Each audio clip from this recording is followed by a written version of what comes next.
Hello दोस्तों, मैं आपका बहुत बहुत स्वागत करता हूं आपके अपने channel Indian institute of stock market में। आज जो है अपन डिस्कस करेंगे लॉन्ग कैलेंडर डायगोनल स्प्रेड्स के बारे में। पर सबसे पहले ये समझना है कि लॉन्ग कैलेंडर डायगोनल स्प्रेड्स कैसे होते हैं, क्या होते हैं, इसको कैसे डिप्लॉय किया जाता है। ये जो है इस वाली सीरीज का पार्ट 1 होगा, जिसमें हम सिर्फ इसको डिप्लॉय करने के बारे में सीखेंगे। फिर नेक्स्ट वाले पार्ट में हम सीखेंगे अगर मैंने इसको डिप्लॉय कर लिया तो क्या मेरे स्टॉप लॉसेस होने चाहिए और मैं इससे मंथ ऑन मंथ कैसे प्रॉफिट जनरेट कर सकता हूँ। और अगर मैं वीकली करता हूं तो क्या होगा, अगर मैं मंथली लॉन्ग कैलेंडर करता हूं तो क्या होगा, अगर मैं 2 महीने आगे के लॉन्ग कैलेंडर करता हूं तो क्या होगा। इसलिए ये वाली सीरीज जो है कम से कम 3 से 4 वीडियोस में आने वाली है। तो आप लोग बिल्कुल रेडी हो जाइएगा, फटाक से चैनल को सब्सक्राइब कर लीजिएगा। ये थोड़ी सी एक यूनिक स्ट्रेटेजी होने वाली, क्योंकि मेरा मानना है कि इसको बहुत ही कम लोगों ने इस्तेमाल करते हैं और जिस चीज को कम लोगों ने इस्तेमाल करते हैं वहां पे प्रॉफिट बनाने की संभावना थोड़ा बढ़ जाती है। अब ये एक मेरा पर्सनल व्यू है। जैसे कि फॉर एग्जांपल मैं आप लोगों के साथ एक इंसिडेंट शेयर कर देता हूं। 2021-2022 ये ऐसा समय था जिस समय पे आप मान के चलो 9:20 पर आप आकर के बैंक निफ्टी में सी और पी दोनों शॉर्ट कर दो। मैं आप लोगों को एक चीज बता रहा हूं, अगर आपने क्या करा 9:20 पे बैंक निफ्टी में सी और पी दोनों शॉर्ट कर दी, लगभग 250 रुपए के आसपास का प्रीमियम होता था।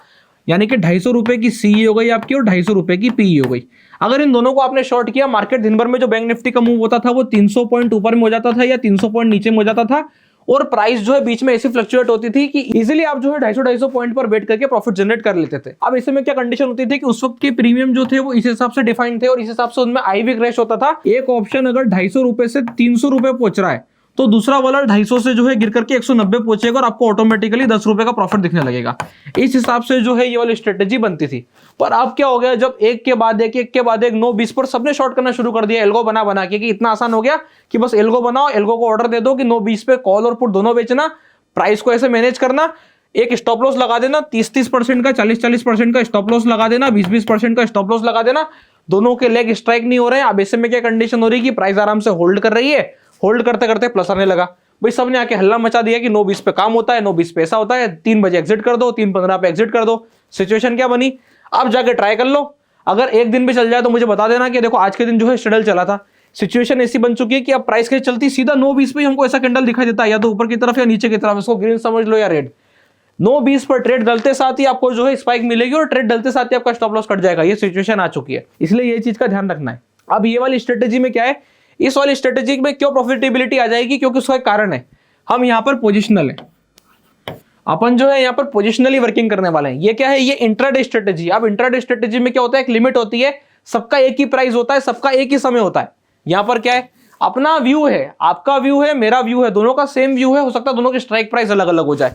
ये सिचुएशन भी बनती है, इसलिए मैं आप लोगों को बता रहा हूं अगर पोजिशनली करने जाएंगे तो ये वाली स्ट्रेटेजी बहुत ही अच्छे से काम करेगी। तो सीधा चलते हैं समझने की कैसे ये स्ट्रेटेजी वर्क करती है। अब इस स्ट्रेटेजी में अपन क्या करते हैं, इस वाली स्ट्रेटेजी में हमें जो है एक ऑप्शन को बाय करना पड़ता है, यानी कि लॉन्ग करते हैं हम एक ऑप्शन, ठीक है, तो एक ऑप्शन प्लस हो गया और एक ऑप्शन हम शॉर्ट करते हैं, ठीक है। अब कौन सा ऑप्शन लॉन्ग करेंगे, कौन सा ऑप्शन शॉर्ट करेंगे, इसके लिए हमें ये देखना है कि हमारा व्यू किस तरफ का है। अपन आज की तरफ बात करते हैं कि भाई निफ्टी को जो है मैं ऊपर की तरफ देखता हूं, ठीक है।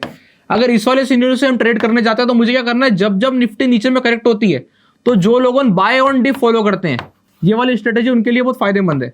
अब बाय ऑन डिप के लिए ये वाली स्ट्रेटेजी बहुत ही ज्यादा फायदेमंद हो जाती है। अब इसमें क्या करना है, एक लॉन्ग कर लिया, एक शॉर्ट कर लिया। लॉन्ग कौन सा करना है, लॉन्ग करना है हमको मंथली ऑप्शन।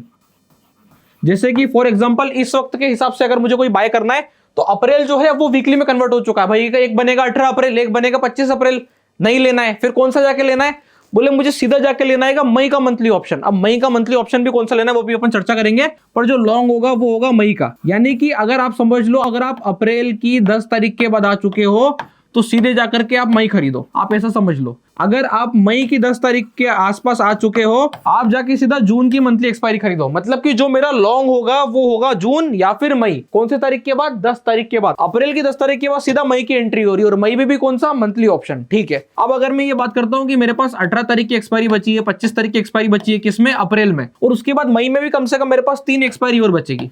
तो इन 3 और 2 5 एक्सपायरी से मुझे फायदा उठाना है। तो शॉर्ट में कौन सी करने वाला हूं, हाल फिलहाल के लिए आप लोग समझ गए होंगे, यहां पर मैं शॉर्ट करने वाला हूं वीकली एक्सपायरी। वीकली में कौन सी, भाई पहले 18 जान दो, फिर कौन सी, बोले 25 से 25 जान दो, फिर कौन सी 2 या 3 जो कोई सी भी तारीख आ जाएगी वो लिया जान दो। तो ऐसे करके जो कोई सी भी तारीख आते चले जा रही है मेरे पास एक्सपायरी की वीकली वाली, उसे मैं शॉर्ट कर रहा हूं। इससे क्या बन रहा है, क्या इससे लॉन्ग कैलेंडर हो रहा है? जी हाँ बिल्कुल। अगर मैं दूर की एक्सपायरी को जाकर के लॉन्ग कर रहा हूं, मतलब मेरे पास लॉन्ग कैलेंडर में दूर का बाय कर रहा हूं। अब डेबिट स्प्रेड क्यों है, दूर का आएगा भैया कॉस्टली पड़ेगा, यानी कि महंगा होगा, और महंगा होगा तो लॉन्ग कैलेंडर डेबिट भी बन गई है मेरी। और स्प्रेड्स क्यों है? क्योंकि एक भी कॉल है और दूसरी भी क्या है, कॉल ऑप्शन है, इसलिए ये मेरी क्या बन गई है, लॉन्ग कैलेंडर डेबिट स्प्रेड। अब इसमें प्रॉफिट कैसे होगा इसको समझते हैं। सबसे पहले डिप्लॉय करने को समझ लेते हैं कि डिप्लॉय कैसे करना है। ये वाला जो पार्ट है अपना, ये सिर्फ डिप्लॉय करने के ऊपर होगा कि अगर मैं कैलेंडर स्प्रेड्स को बनाता हूं तो मुझे डिप्लॉय कैसे करना है, फिर इसका मैनेजमेंट और इसमें प्रॉफिट कैसे जनरेट होगा, ये अपन आने वाली वीडियोस में बात करेंगे। पर इसके लिए आपको क्या करना पड़ेगा, इसके लिए चैनल को सब्सक्राइब करना पड़ेगा और वीडियो के नीचे कमेंट करना पड़ेगा कि ये वाली स्ट्रेटेजी को हमें इन डेप्थ और डिटेल में समझना है। तो डेफिनेटली फिर आने वाले समय में इस वाली स्ट्रेटेजी पे आगे के पार्ट्स भी बनाऊंगा। अभी डिप्लॉय करने के लिए आपको ध्यान रख के चलना है कि लेट सपोज निफ्टी अभी चल रही है 22,500, ठीक है। अब अपन इस स्ट्रेटेजी का डिप्लॉयमेंट समझना है कि जो मैं लॉन्ग कर रहा हूं, कौन सा, मई का, वो कौन सा ऑप्शन कर रहा हूं। बहुत से लोगों को यहाँ पे लगेगा वॉल्यूम नहीं है, भाई वॉल्यूम के लिए हम प्ले भी नहीं कर रहे हैं, हम बात कर रहे हैं एक लॉट से काम करना है हमें। प्रॉफिट जो बनेगा वो एक लॉट में ही हमारा 15 से 20,000 रुपए बन जाएगा अगर ढंग से काम किया तो, एक ही हफ्ते में। जी हाँ बिल्कुल, एक ही हफ्ते में 15,000 20,000, और अगर ऑन द लोअर साइड गए हम तो 5,000 के आसपास का प्रॉफिट इजिली इन 1 वीक। अब मार्जिन कितना लगने वाला है इसकी बात कर लेते हैं। देखिए 5,000 का प्रॉफिट उसके लिए कुछ नहीं होगा जो 10,000 से 5,000 कमाने के बारे में सोचता है। 5,000 का प्रॉफिट उसके लिए बहुत है जो परसेंटेज रिटर्न कमाने के लिए सोचता है। तो ये वाली वीडियो पे अगर आप 10,000 से 5,000 कमाने के बारे में सोच रहे हो तो ये वाली वीडियो नहीं है। उसके लिए आपको कुछ नहीं करना है, उसके लिए आपको फिर 0 DT ट्रेड करना पड़ेगा, जिसपे जाकर के आप 10,000 से 10,000 भी बना सकते हो। पर वहां पे दिक्कत क्या है, वहां पे एक ही दिक्कत है कि 10,000 जा भी सकते हैं। तो हम जाने वाली की बात पहले सोचते हैं। मैंने आप लोगों को हमेशा बताया कि ये वाला चैनल किस पे फोकस करता है, ये वाले चैनल का अल्टीमेट फोकस होता है पैसा बचाने पे। क्योंकि बाय नेचर जो मेरी वर्किंग है वो ये है कि भाई अगर मेरे पास सपोज 5 लाख का कैपिटल है तो 5 लाख का कैपिटल 3 महीने 5 लाख रहेगा, मुझे चलेगा। पर 5 लाख का कैपिटल 1 महीने के अंदर में 4.5 लाख हो जाएगा। अब मुझे समझ में नहीं आ रहा है, यहां से दिक्कत हो रही है क्योंकि ये कैपिटल घट रही है। घटती कैपिटल को बढ़ाने के लिए वहां पे फिर और मेहनत करनी पड़ती है। इसलिए 3 महीने तक 5 लाख की कैपिटल 5 लाख चल रही है, कोई बात नहीं। 3 महीने के बाद 3 महीने 1वें दिन ही सीधा जो है ये 5 की कितनी हो जाएगी, 5.35। इस हिसाब से वर्किंग करेंगे, चलेगा। हर महीने का 10,000 का एवरेज बैठ गया 2%, हर महीने का 10,000 का एवरेज बैठ गया 2% के हिसाब से रिटर्न आ गया, ये चलेगा, ये मंजूर है। पर ये घटने के बाद बढ़ाने का काम थोड़ा सा डिफिकल्ट हो जाता है, उसे हम कहते हैं ड्रॉडाउन। पर ड्रॉडाउन भी ऑल टाइम हाई से है तो अच्छा होता है। अब ये क्या सिनेरियोज है, ये सब थोड़े कॉम्प्लेक्स सिनेरियोज है, अपन इसकी चर्चा आने वाले फिर कभी वीडियोस में करेंगे। तो अब यहाँ पे क्या रहा, 22,500 अगर निफ्टी चल रही है तो मैं क्या करूंगा, नीचे में जाकर के 21,000 की जो है सी बाय करूंगा। कौन सी वाली, मई की, एक ही लॉट करनी है हमको। अब लोगों को लगेगा भाई 21,000 की सी जाके बाय करके क्या करोगे, भाई ये एक प्रकार से पूरा निफ्टी की तरह काम करेगी और मेरे पास होल्ड है। होल्ड है मतलब अब इसका अपन रेट लेके चलते हैं। लेट सपोज इसका रेट जो चल रहा है वो चल रहा है 1,700 रुपए के आसपास, ठीक है। अब 1,700 रुपए कैसे निकाली, भाई मैं ये मान के चल रहा हूँ कि 22,500 से जब मैं 21,000 को माइनस करता हूँ तो 1,500 रुपए तो इसकी इंट्रिंसिक वैल्यू आ जाती है और एक होती है उसके टाइम वैल्यू। तो टाइम वैल्यू में मान के चल रहा हूँ कि 1 महीने के हिसाब से 200 रुपए के आसपास का इसके ऊपर टाइम वैल्यू बचेगा। अब ये 200 रुपए मुझे कवर करना है, बस यही मेरा मेन जो है लॉस है कि 200 रुपए का ही लॉस है। वो कैसे, आप देखिए अगर मार्केट 22,500 पे टिका रहा और पूरे 1 मंथ में मार्केट ने क्या करा, नीचे में उसने रेंज बनाई 22,000 की और ऊपर में रेंज बनाई 23,000 की। अब ऐसे में क्या हुआ, ये ऑप्शन या तो 500 रुपए नीचे जाएगा या फिर 500 रुपए ऊपर जाएगा, इसके अलावा कोई और सिनेरियो उसके पास अवेलेबल नहीं है। अब जब ये 500 रुपए नीचे जाएगा उस वक्त तो साथ में थीटा डीके कंटेन करेगा, और जब ये 500 रुपए ऊपर जाएगा तब भी साथ में थीटा डीके कंटेन करेगा। वो थीटा डीके कितने का होगा, बोले वो थीटा डीके है 200 पॉइंट का। क्यों, क्योंकि इसकी टाइम वैल्यू कितने की है, 200 पॉइंट की। अब इसको कवर करने के लिए मुझे कुछ नहीं करना है, मार्केट चल रहा है बिल्कुल 22,500 में गया, मैंने बोला भाई 22,600 की कॉल बताओ अगले हफ्ते की, मतलब 18 तारीख की। 18 तारीख की 22,600 की कॉल लेट सपोज अपन मान के चलते हैं 100 रुपए के आसपास चल रही है, भाई एक हफ्ते में मेरे 100 रुपए कवर। अब अगर मार्केट नीचे की तरफ भी गिरता है, बस मुझे इतना ध्यान रखना है कि इसमें मेरा एक फिक्स्ड स्टॉप लॉस होना चाहिए। ये अपन आने वाले समय में डिस्कस करेंगे। मैंने क्या कहा, ये वाली वीडियो नहीं तो बहुत लंबी हो जाएगी, फिर वो कनेक्शन नहीं बन पाता इतनी लंबी वीडियो के लिए। तो अपने को क्या है, सिर्फ आज अपन डिप्लॉयमेंट समझ रहे हैं। इसमें तो पहली चीज क्या क्या होना चाहिए अपन अगली वाली वीडियोस में डिस्कस करेंगे। सबसे पहली चीज मेरा फिक्स्ड एसएल होना चाहिए। दूसरी चीज मुझे पता होना चाहिए मेरा प्रॉफिट टारगेट क्या है। जब मुझे इतना क्लियर हो जाता तो फिर इसके साथ साथ मुझे ये भी पता चल जाना चाहिए कि यहां पर फिक्स्ड एसएल आ गया, प्रॉफिट टारगेट आ गया। अब अगले हफ्ते मुझे कौन सा ऑप्शन बेचना है अगर प्राइस नीचे गई तो, और अगले हफ्ते मुझे कौन सा ऑप्शन बेचना है अगर प्राइस ऊपर गई तो।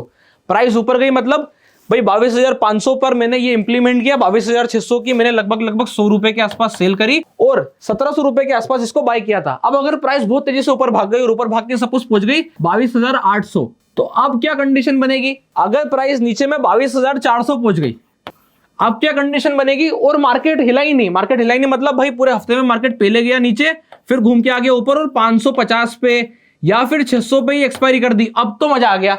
तो ये जो मजा आया इसमें प्रॉफिट कितना बना, मैं कमा कितना पाया, इसकी सारी चर्चा जो है अपन आने वाली वीडियोस में करेंगे। अभी अपन ने डिप्लॉयमेंट का मोटिव क्या था कि मैंने क्या करा, इन द मनी की खूब इन द मनी जाकर के एक लॉट कॉल ऑप्शन उठा ली और उसके बदले में ही एक लॉट 22,600 की कॉल ऑप्शन जो है मैंने सेल कर दी है 100 रुपए पर।